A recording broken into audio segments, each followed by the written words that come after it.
Good afternoon. We're here at Barca Heritage Farm, and we are working on our certification for the National Wildlife Federation's Garden for Wildlife.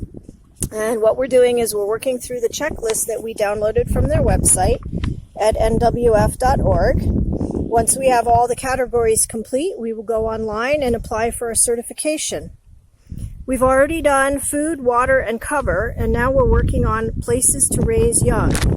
We need to have at least 2 places where wildlife can engage in courtship, mate, bear, and raise their young. We need to have mature trees, meadow or prairie, nesting boxes, wetlands, caves, burrows, dead trees or snags, dense shrubs or thickets, a water garden or pond, and host plants for catapillars. So let's take a look around and see what we can find. Well, I can already tell you we have a lot of mature trees here. So we've definitely met that requirement. We also have a pretty significant meadow or prairie because we don't mow most of our yard. So you can see that most of the yard is unmowed. And then all the way up the hill, about 35 acres of pasture. So we have plenty of meadow or prairie.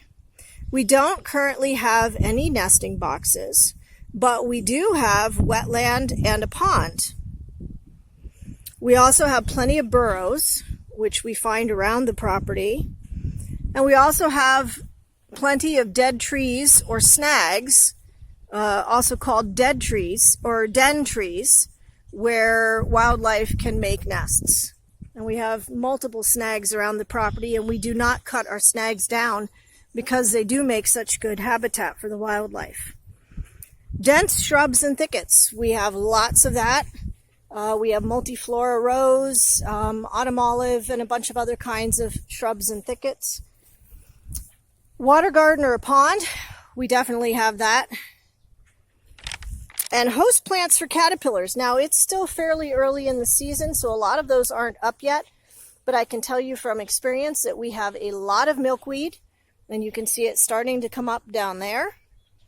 And we also make sure that we plant things like dill and other herbs. And we have a lot of wildflowers that we encourage.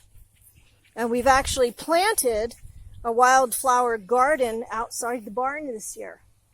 So we meet all the categories except for a couple for places to raise young, so we should qualify for that.